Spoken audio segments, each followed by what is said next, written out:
Buenas noches, un gusto volver a encontrarnos por este medio para compartir algo tan importante que es la palabra de Dios.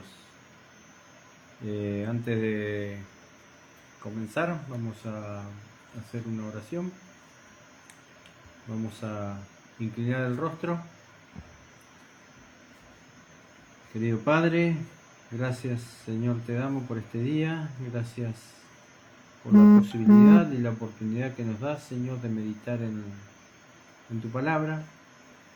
Queremos rogarte, a pesar de nuestros pecados, nuestras imperfecciones, que puedas darnos tu Espíritu Santo, Señor, para que nos conduzca a través de ella y podamos extraer, Señor, las grandes verdades y principios que tú tienes para nosotros.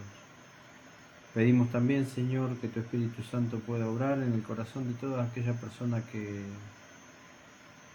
escuchen tu mensaje con la oportunidad, Señor, de que puedan cada día conocerte más y por ende entregar su corazón a ti. En el nombre de Jesús te lo pedimos, Señor, con perdón de nuestros pecados. Amén. Bueno, David, ¿cómo andás? Buenas noches. Quería compartir con ustedes Primera de Juan.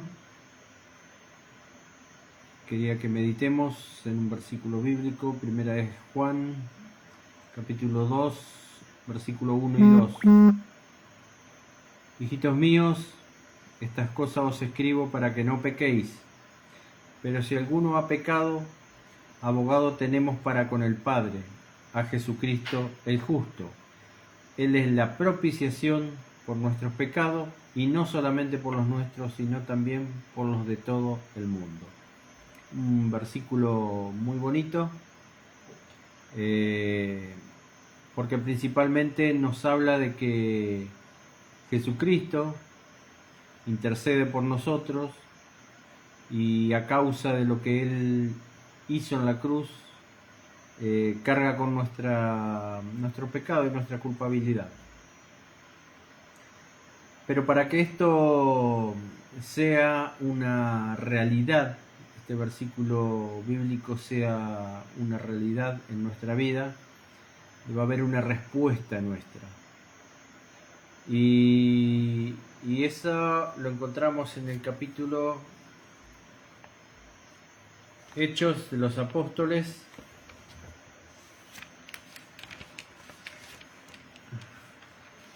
capítulo 2, la predicación del sermón de Pedro, después de que Pedro relata prácticamente todo el plan de salvación a los judíos después de haberse recibido el Pentecostés. Dice: al oír esto se compungieron de corazón y dijeron a Pedro y a los otros apóstoles: hermano, ¿qué haremos? Y Pedro le dijo: arrepentíos y bautícese cada uno de vosotros en el nombre de Jesucristo para perdón de los pecados y recibiréis el don del Espíritu Santo. Acá hace mención a dos pasos, dos respuestas que debemos dar nosotros a este versículo tan bonito que leímos al principio, Primera de Juan, capítulo 2, versículo 1 y 2. Y una es el arrepentimiento y el bautismo. Pero esta noche quiero hablar con ustedes con respecto específicamente al arrepentimiento. No sé si ustedes alguna vez se han puesto a pensar, yo lo he hecho, porque no es que leo la palabra de Dios y la leo a ojo ciego, como diríamos en mi país. La leo y medito, y muchas veces me gusta preguntarme el por qué, no en acto de rebeldía, sino en buscar respuestas. Y me he preguntado por qué es necesario el arrepentimiento. Bueno, y encontré 3 causas por las cuales es necesario el arrepentimiento. Y la primera, no voy a explayarme de que bueno, la palabra de Dios nos habla de que el pecado ha hecho una separación entre nosotros y Dios. Lo vemos en Isaías. Si están con la Biblia, me acompañan. Isaías 59:2 dice: aquí no se ha cortado la mano de Jehová para salvar, ni se ha endurecido su oído para oír. Pero vuestras iniquidades han hecho división entre vosotros y vuestro Dios, y vuestros pecados han hecho que oculte de vosotros su rostro para no oírlo. Primero que nada debemos entender de que el pecado ha hecho una separación entre Dios y nosotros. Y el primer paso del por qué es necesario el arrepentirse es reconocer. El arrepentimiento yo lo dividí en 3 partes. O sea, ¿por qué debo arrepentirme? Bueno, la primera es el reconocimiento. Vamos a buscar Salmo. Vamos a buscar Salmo. David, después de haber cometido el pecado, digámoslo de esta manera, más conocido, el pecado con Betsabé, el Salmo 51, David exclama, capítulo 3 y 4, porque yo reconozco mis rebeliones, y mi pecado está siempre delante de mí. Contra ti solo he pecado, he hecho lo malo delante de tus ojos, para que seas reconocido justo en tu palabra y tenido por puro en tu juicio. ¿No? En otras palabras, me equivoqué, he tomado el camino equivocado en la vida y no el camino de que Dios desea que yo transite en mi vida. Puede ser muchas veces que, y hay muchas personas que argumentan, pero a los ojos humanos muchas veces evaluamos que una persona es buena por no materializar su pecado, no llevar a la práctica su pecado, que sea algo visible. Pero Mateo, en Romanos 3, 9 al 12, el apóstol Pablo hace una aclaración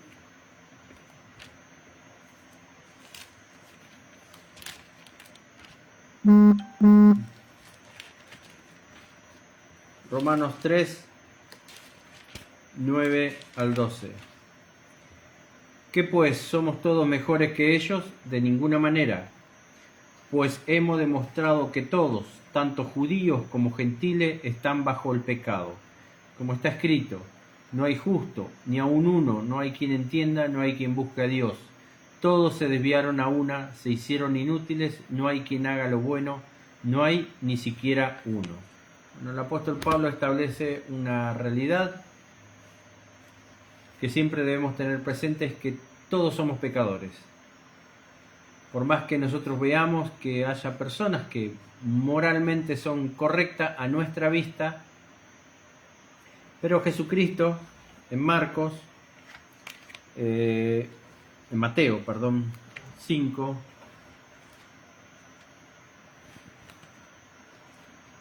Mateo capítulo 5, 27 y 28. Nos dice: oíste que fue dicho, no cometerás adulterio, pero yo os digo que cualquiera que mira a una mujer para codiciarla, ya adulteró con ella en su corazón. O sea, básicamente, Jesucristo nos habla que el pecado nace en nuestro corazón, en nuestra mente. Por más que nosotros no lo materializamos, que muchas veces nosotros emitimos juicio o evaluamos si una persona es más o menos pecadora por lo que vemos.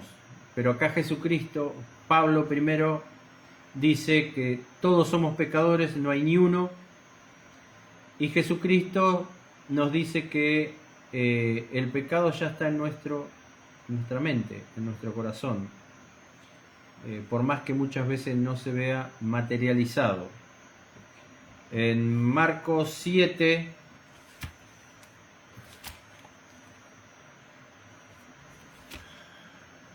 Marcos 7, 21 al 23, porque de dentro del corazón de los hombres salen los malos pensamientos, los adulterios, las fornicaciones, los homicidios, los hurtos, las avaricias, la maldad, el engaño, la lujuria, la envidia, la calumnia, el orgullo y la insensatez. Todas estas maldades salen de dentro y contaminan al hombre. Jeremías 17:9 dice: engañoso es el corazón más que todas las cosas y perverso, ¿quién lo conocerá? Por lo tanto, Pablo vuelve a reiterar este principio en Romanos capítulo 5, 12, donde habla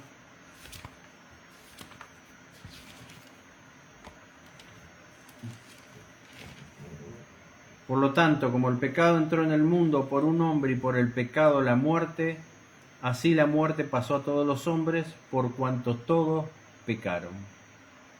El pecado no es que nosotros nos parecemos a Adán. No, el pecado ya está dentro de nosotros. El pecado lo llevamos nosotros genealógicamente. Y llevamos también la debilidad al pecado. Tenemos tendencia a pecar. Si no reconozco esta realidad, ¿no? Puedo llegar a considerar que arrepentirme no sea tan necesario. Pero siempre debemos pensar y meditar que la norma moral de Dios está por sobre la norma moral que puede dictar mi pensamiento.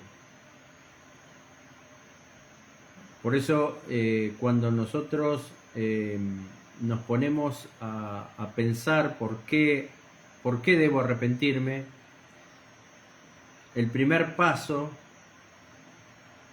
es que es una necesidad que tenemos, porque somos pecadores. Y debo reconocer que a lo largo de mi vida he transitado por un camino que Dios no desea que yo transite para mi vida, y que ese camino, el cual estoy transitando, me lleva a la destrucción. Por eso el primer paso para arrepentirme es reconocer que somos pecadores. Arrepentirme, reconocer, declarar que me equivoqué y que Dios tiene razón es fundamental. Yo puedo estar enfermo, pero si no lo acepto, no voy a tomar el medicamento o no voy a llevar adelante el tratamiento. Por ende, lo que es muy posible que me ocurra es que no me cure. Por eso el primer paso que necesitamos para arrepentirnos es reconocer. Yo reconozco que me equivoqué, reconozco que transité y reconozco que necesito el perdón de Dios en mi vida porque el pecado ya está dentro mío y no puedo hacer nada en contra de él.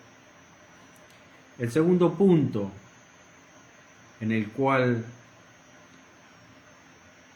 llegué a la conclusión de por qué es necesario arrepentirme es porque necesito abandonar. Vamos a buscar Proverbios 28.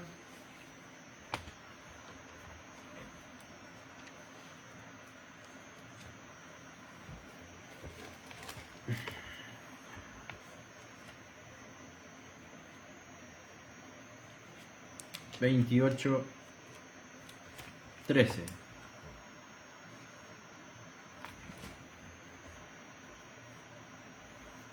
El que oculta sus pecados no prosperará, pero el que los confiesa y se aparta de ello alcanzará misericordia. Ya lo reconocimos, ya lo aceptamos. Ahora el siguiente paso que debo dar en este proceso de arrepentimiento es abandonarlo. ¿Por qué? Porque ya me di cuenta que me daña, ya también me di cuenta que me aparta de Dios, y por lógica, por decantación, si lo sigo practicando voy a seguir dañando mi vida. En Juan capítulo 8 al 11, cuando le trajeron la mujer que fue hallada en adulterio y el deseo de que sea apedreada, ¿no?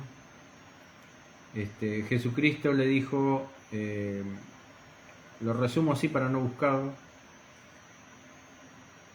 ni yo te condeno, vete y no peques más. La primera parte, ni yo te condeno. En realidad, ella había sido hallada cometiendo pecado. Pero aquí se ve reflejada la gracia, el regalo inmerecido, el trato en el cual ella debía ser tratada, pero Dios elige tratarla de otra manera. Por eso digo que acá vemos la gracia. Ni Cristo, que era el más idóneo para emitir un juicio, emite estas palabras, ni yo te condeno, la gracia. Pero yo te perdono, pero le da el siguiente consejo, vete y no peques más.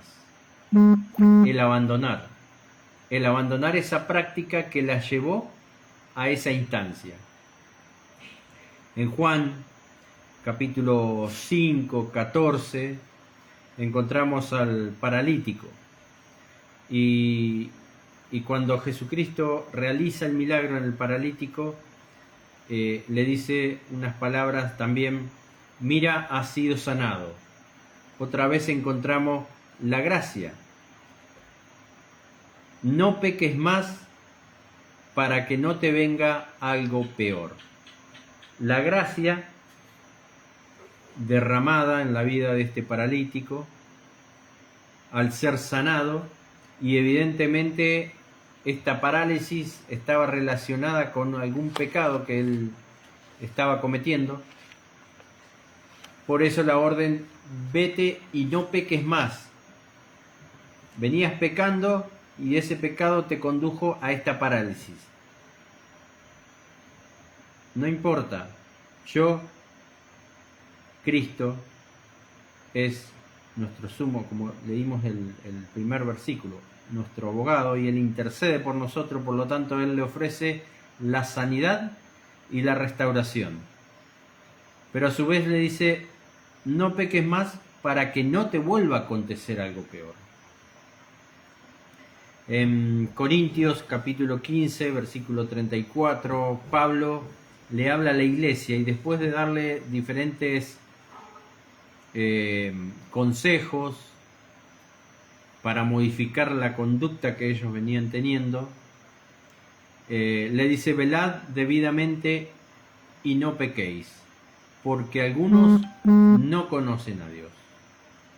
O sea, aparte de que los invita a abandonar el pecado, les habla de que ese pecado a su vez los lleva a dar un mal testimonio.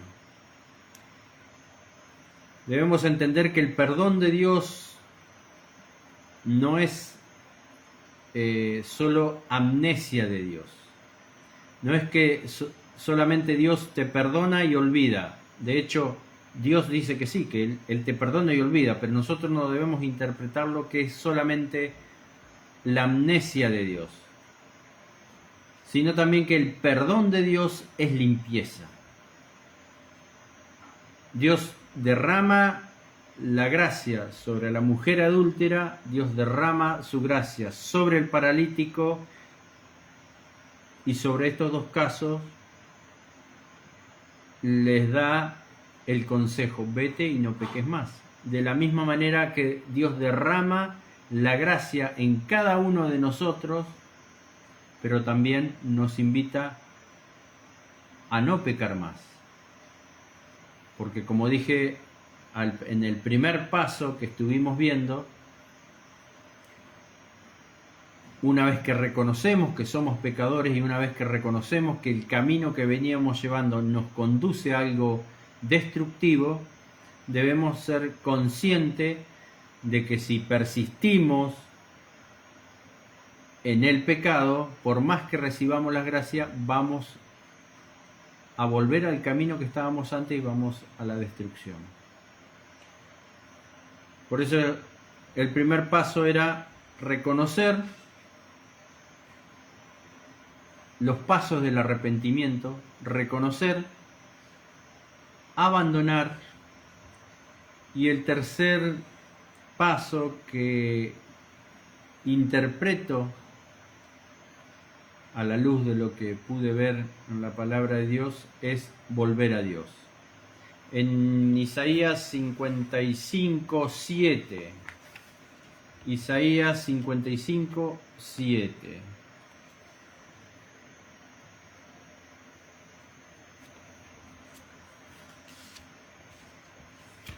55, 7.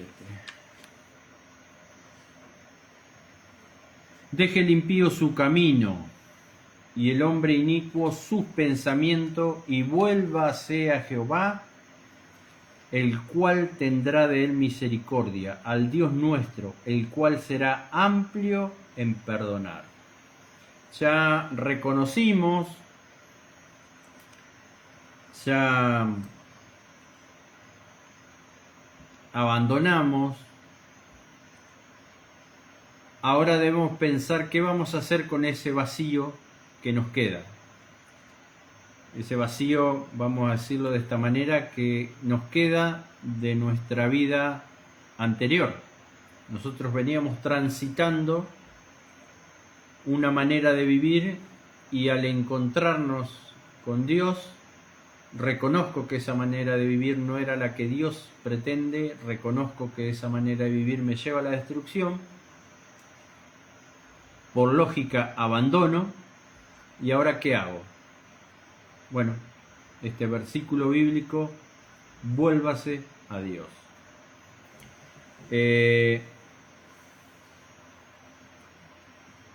La norma moral, la cultura cambia, el ser humano cambia. Como decía el satanista Einstein, todo es relativo. Pero él decía que toda verdad es relativa, ¿no? Pero ahora yo modifico eso. Todo es relativo. Lo único que no es relativo es la palabra de Dios y los principios de Dios. Dios es uno solo y su verdad es eterna. Por ende, la norma moral que nosotros debemos buscar para llenar ese vacío que nos queda después de abandonar nuestra antigua manera de vivir, la puede llenar Dios. En Levítico 11:44 dice: yo soy Jehová, vosotros os santificaré porque yo soy santo, ¿no? El ser humano sin Dios es un camino progresivo en descenso a las normas más bajas. Yo puedo reconocer mi pecado, puedo abandonarlo, pero si a continuación no lleno mi vida de los principios divinos, mi camino no va a ser, vamos a decirlo de esta manera, para arriba, sino para abajo. En Romanos, vamos a volver a Romanos, el apóstol Pablo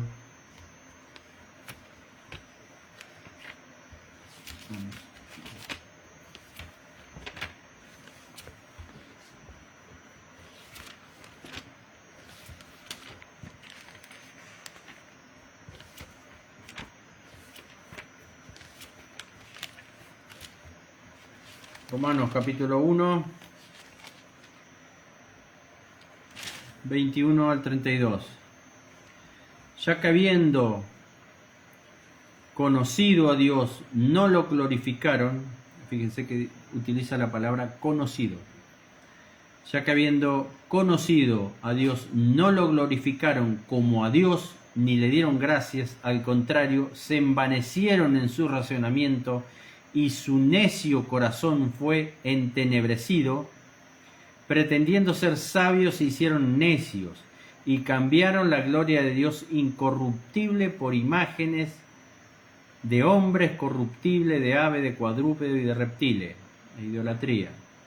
Por lo cual también los entregó Dios a las inmundicias en los apetitos de sus corazones, de modo que deshonraron entre sí sus propios cuerpos, ya que cambiaron la verdad de Dios por la mentira, honrando y dando culto a las criaturas antes de que el Creador, el cual es bendito por los siglos. Amén. Por eso Dios los entregó a pasiones vergonzosas, pues aún sus mujeres cambiaron las relaciones naturales por las que van contra la naturaleza. Del mismo modo, también los hombres, dejando la relación natural con la mujer, se encendieron en su lascivia unos con otros, cometiendo hechos vergonzosos, hombres con hombres, y recibiendo en sí mismos la retribución debida a su extravío.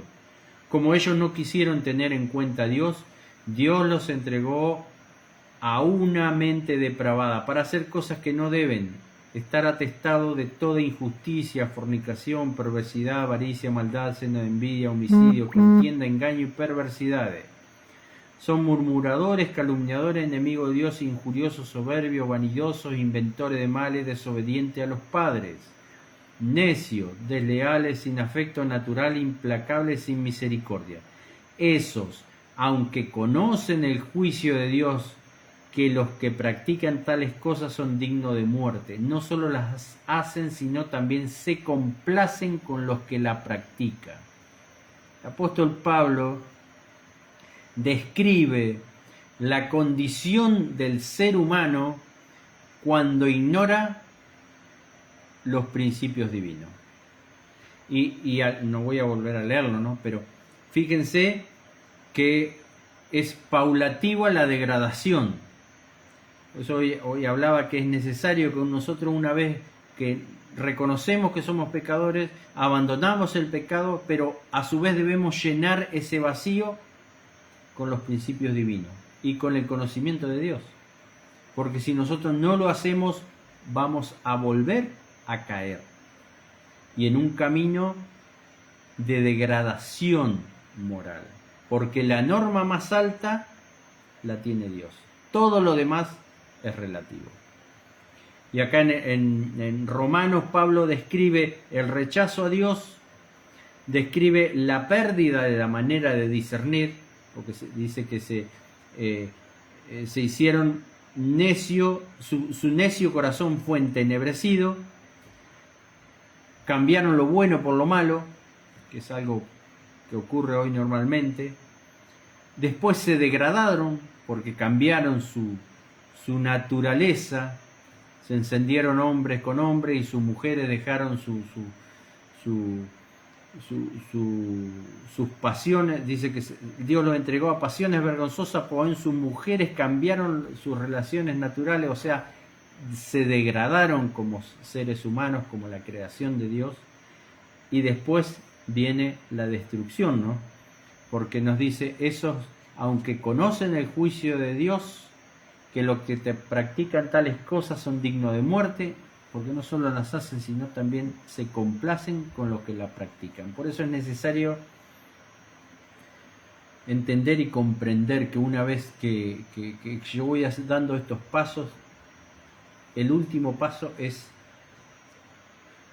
fijar mi mirada en Dios, en su palabra, que es su revelación.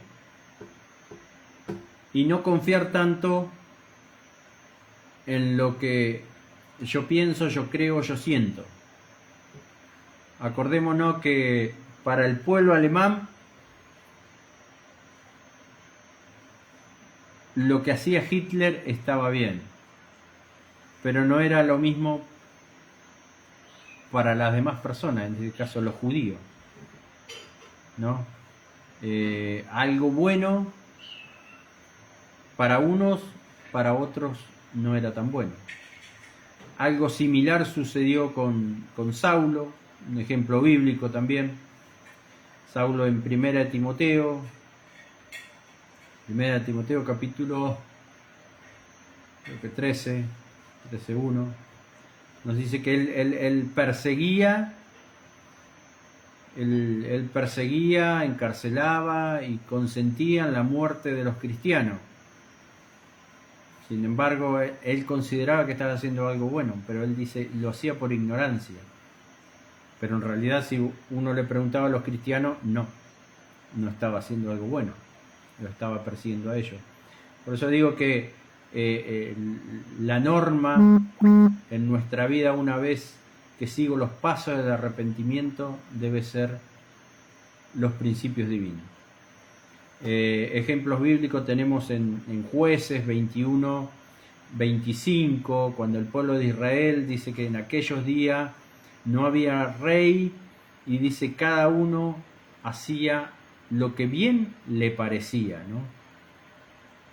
Que Dios sea rey en mi vida después de dar estos pasos que yo estoy nombrando del arrepentimiento, es la mejor decisión. Ahora, también existe un peligro porque tenemos libre albedrío y puedo tomar la decisión, como al principio dije, ¿por qué es necesario arrepentirme?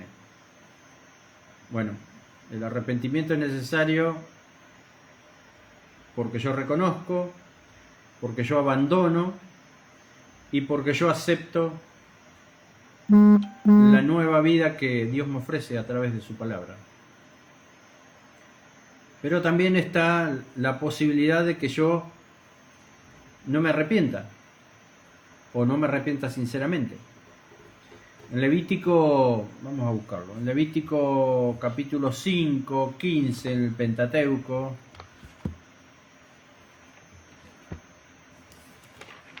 encontramos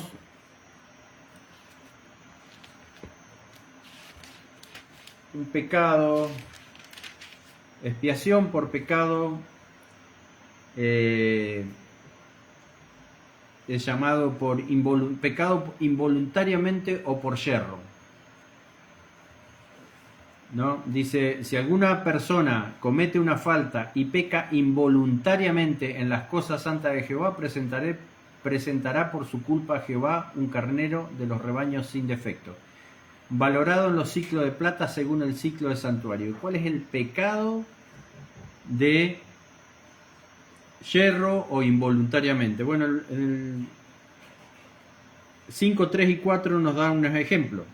Dice, si alguien toca cualquiera de las inmundicias humanas que lo pueden hacer impuro, por ejemplo, uno podía tocar, bueno, ahora explico, sin darse cuenta y después llega a saberlo, será culpable. Bueno, ahí la persona pecaba involuntariamente porque él tocaba un objeto el cual no se había dado cuenta y había tocado una mujer que estaba menstruando, por ejemplo, o una prenda o algo que había tocado una persona que por X motivo murió. Bueno, si uno tocaba algo que había estado en contacto con un muerto, era considerado inmundo, por lo tanto debía ofrecer un sacrificio para el perdón de ese pecado. Ese es un pecado involuntario. También nos dice, si alguien jura a la ligera con sus labios hacer mal o hacer bien en cualquier cosa que el hombre acostumbra a jurar y él no lo entiende, si después lo entiende será culpable por cualquiera de estas cosas. ¿Cuántas veces nosotros decimos o prometemos que vamos a hacer algo y después por circunstancia, por olvido, por no sé, la excusa que me quieras poner, no cumplo lo que juro? Bueno, eso es un pecado también por yerro o involuntario. O a veces yo emito juicio, a mí vienen y me dicen, David Ortiz lo vimos robando. Yo digo, David Ortiz robando. Digo yo, ahora se convirtió en ladrón. Y resulta que después lo encuentro con David Ortiz y hablo con él y en realidad no estaba robando, estaba tomando algo que ya le habían prestado con consentimiento por dentro. Bueno, yo estoy emitiendo un juicio, un falso testimonio con esa persona, con David Ortiz. Por eso entonces lo correcto es que yo vaya y le pida disculpas por haber emitido un juicio equivocado. Bueno, eso es un pecado por yerro o pecado involuntario, ¿no? Por ejemplo, Saulo, vuelvo a reiterar el ejemplo de Saulo, él perseguía y avalaba y encerraba a los cristianos y lo hacía con las mejores intenciones, ¿no? Pero ese es un pecado por yerro o por pecado involuntario. Pero también existe el pecado por rebeldía o mano alzada. En Números capítulo 5, ahora después de explicar todo esto voy a decir por qué estoy hablando de esto. Números capítulo 15,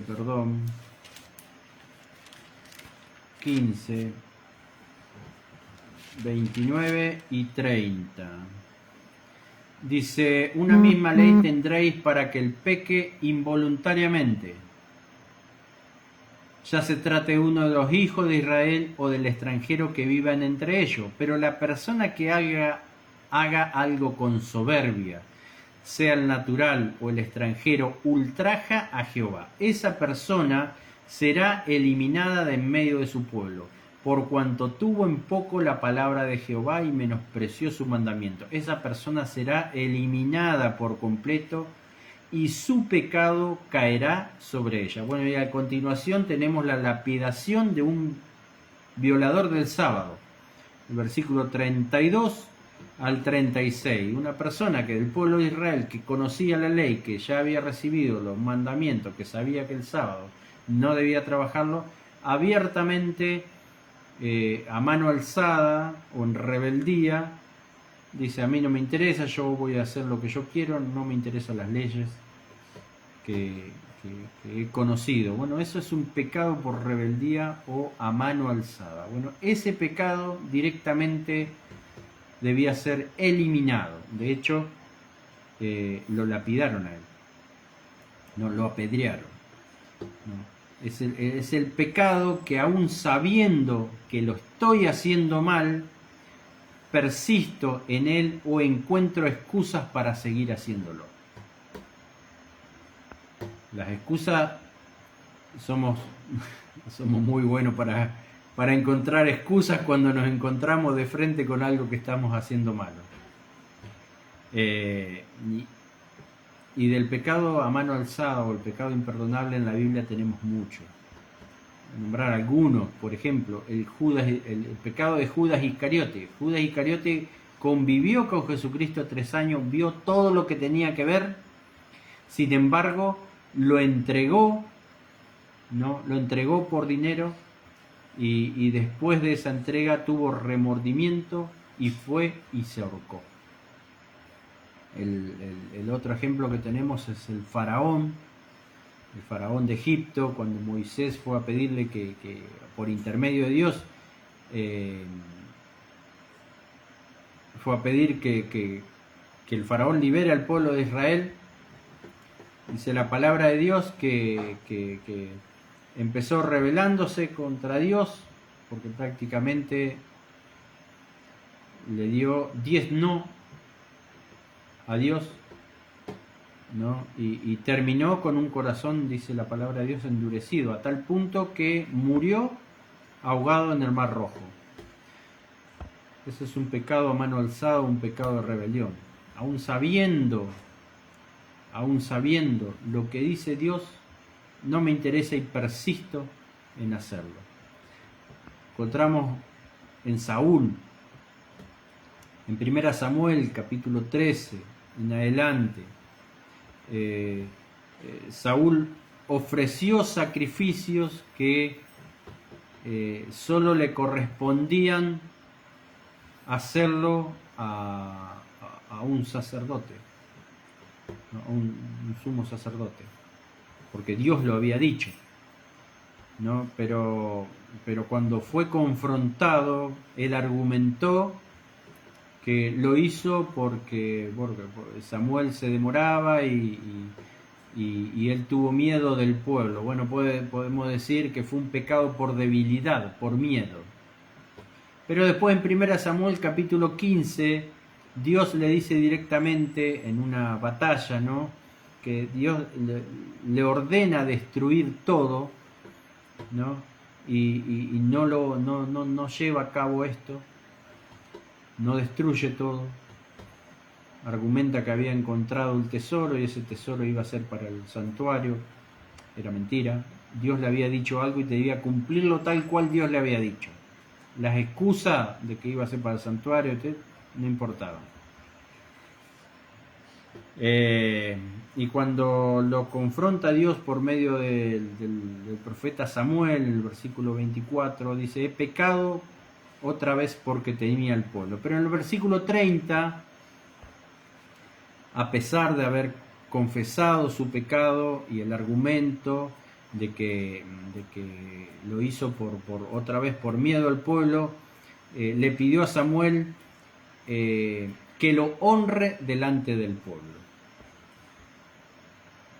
A pesar de todo eso, le dijo: hónrame delante del pueblo. O sea, él no estaba preocupado por el error que había cometido despreciando lo que Dios le había pedido. Él estaba preocupado por su reputación, por su imagen ante el pueblo. Como consecuencia de eso, después en 1 Samuel 15:23 encontramos la sentencia que Dios le da a través del profeta Samuel. El capítulo 16, 14 nos dice que el Espíritu Santo se aparta de él. El capítulo 28, 7 ya, al apartarse Dios de su vida, empieza, hoy lo dije, un camino descendente. El capítulo 28 lo encontramos como termina consultando una divina. Y en el versículo 31, 4 vemos su final, que se termina suicidando, ¿no? Ahora la pregunta es si hay rebelión o pecado a mano alzada, como vimos en este caso, ya es una causa sin retorno. Bueno, la palabra dice que no, aún cometiendo el pecado a mano alzada o el pecado de rebelión, de rebeldía, si hay ciertos pasos, uno puede volver de esa situación. En Romanos 5:20, Pablo nos dice: la ley se introdujo para que el pecado abundase. Mas cuando el pecado abundó, sobreabundó la gracia. Cuando el pecado sobreabundó, por ejemplo, el pecado de David abundó: adulterio, homicidio, mentira. Aún sabiendo todo esto, él lo siguió haciendo a mano alzada. Pero nosotros encontramos la palabra de Dios que él se arrepintió y fue restaurado. El ejemplo de Manasés, es segunda de Crónica, capítulo 33. Manasés dice que pasó a sus hijos por el fuego, hizo todo lo malo, destruyó altares de Dios, hizo derramar sangre inocente, hizo desviar al pueblo del camino de Dios. Y en el versículo 12 nos dice que Manasés oró a Dios, se humilló ante Dios y fue restaurado. Manasés conocía, ¿no? Sabía todo este pecado que él hizo, que lo describe en segunda Crónica, capítulo 33. Es un pecado a mano alzada, un pecado de rebelión. Pero aún así dice que se humilló, se arrepintió y Dios oró, escuchó su oración. Pedro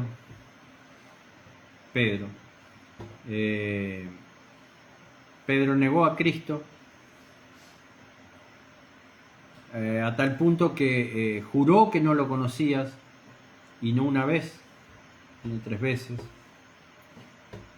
Pero nos dice que lloró amargamente Pedro, se arrepintió y fue restaurado. Entonces la pregunta que nos hacemos, o que yo me hago: si el pecado por yerro o el pecado involuntario conducen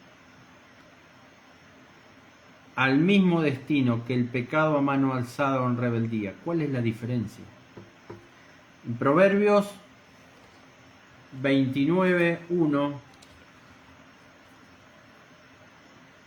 Proverbios 29:1,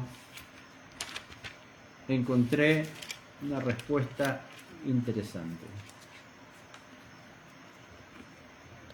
El hombre, al ser reprendido, se vuelve terco.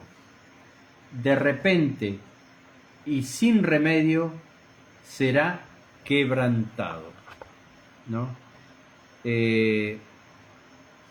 Quebrantado. La palabra quebrantado en arameo es shabar, y significa roto, aplastado o destrozado. El pecado por yerro, por medio de la sangre de Cristo soy perdonado. El pecado a mano alzada, aunque Dios me perdone, tiene consecuencia. David fue perdonado, pero nos dice el registro bíblico, él cometió el pecado a mano alzada, que la espada de su reino no se apartó nunca más, falleció su hijo, y sus concubinas, como lo había dicho Dios a través de su profeta Natán, sus concubinas fueron tomadas a la vista de todos. Las consecuencias del pecado de rebeldía o a mano alzada que tuvo David. Manasés, como dijimos, Manasés todo lo que hizo, todo lo que cometió, aún sabiendo, fue restaurado, Pero el daño que hizo a Judá fue tan grande que dice la palabra de Dios, después si ustedes quieren leerlo en Segunda de Crónicas capítulo 33, que la ira de Dios nunca se apartó de ellos, ¿no? Hebreos 10:26 dice: si pecamos voluntariamente después de haber recibido el conocimiento de la verdad, ya no queda más sacrificio por los pecados. Y agrega en el versículo 28, que aquel que tiene por inmunda la sangre de Cristo. El yerro, el pecado involuntario o el pecado por yerro, nunca te conduce ahí. La rebelión sí. La rebelión llega a un punto que te lleva a despreciar la sangre de Cristo, el sacrificio de Cristo por cada uno de nosotros. El yerro es como caer en un agujero sin verlo, obviamente.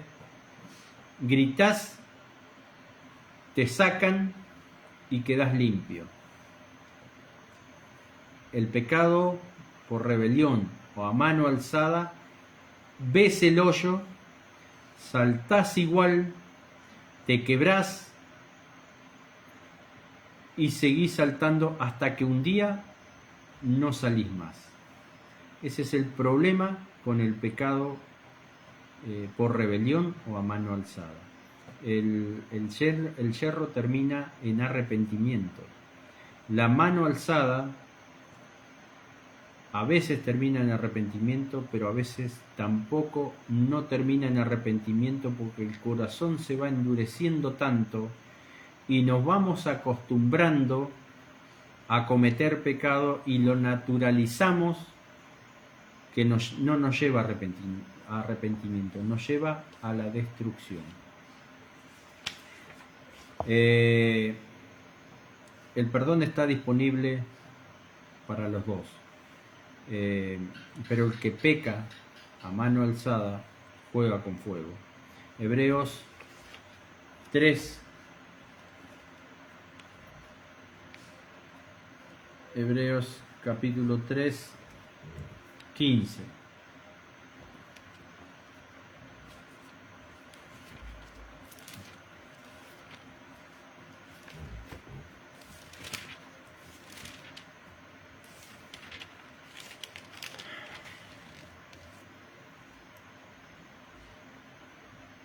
Por lo cual dice: si oís hoy su voz, no endurezcáis vuestros corazones como en la provocación, ¿no? Hoy podés volver, hoy puede ser que estás cometiendo un pecado involuntario o por yerro, como dice la Biblia, o puede ser que estás cometiendo un pecado a mano alzada o por rebelión, aún sabiendo que lo que estás haciendo está mal. Bueno, eso te va a traer consecuencias. A la luz de lo que dice la palabra de Dios, te va a traer consecuencias. Pero la buena noticia es que aún hay posibilidad de lo que nombré al principio, arrepentimiento. Y para el arrepentimiento debe haber reconocimiento, abandono y aceptación de los principios de Dios en mi vida. Si persistís en rechazarlo, bueno, la palabra de Dios dice que vas derechito a la destrucción. Para terminar, vamos a leer Romanos 2,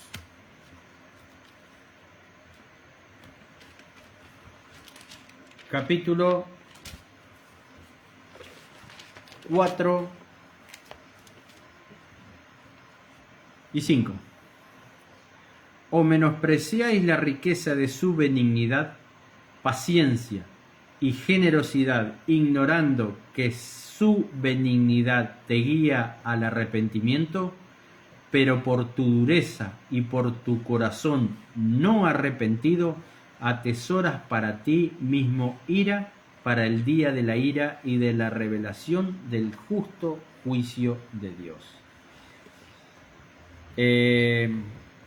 Este tema del arrepentimiento, hacía rato que no lo hablaba, no no me ponía a pensar en ello, pero hace poco me puse a pensar y a meditar en ciertos casos que veo, y son casos que, a pesar de que uno los aconseja,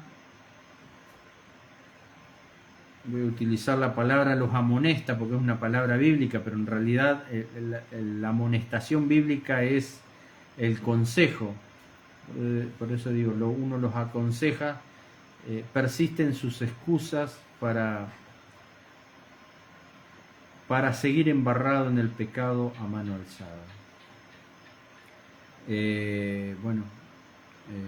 Ojalá que el Espíritu Santo pueda tocar tu corazón para darte cuenta que aquello que sabes que está mal, debes abandonarlo. Porque lo dice Dios, porque me lleva a la destrucción, porque Dios tiene algo mejor, y es hora de que la norma moral de mi vida esté orientada a los principios divinos y no en lo que yo quiero, o en lo que yo creo, o en lo que me parece. En cuántas excusas encontramos. Arrepintiéndome, reconozco, abandono y acepto las nuevas normas de Dios. Hay dos clases de pecado, y el pecado a mano alzada no solo me trae consecuencia, hay perdón, pero siempre que yo me arrepienta, si no me lleva a la condenación, a la destrucción. Que el Espíritu Santo pueda obrar en tu vida, en tu corazón, porque Dios quiere tu salvación. Dios quiere, como hizo con Pedro, con Saulo, con tantos hijos de Dios, con David. Dios quiere restaurarte. Que esa sea tu decisión, para que Dios pueda seguir obrando en tu vida. Un cariño enorme, y si Dios quiere y lo permite, nos vemos pronto por este medio para seguir meditando en la palabra de Dios. Que tengas una buena semana.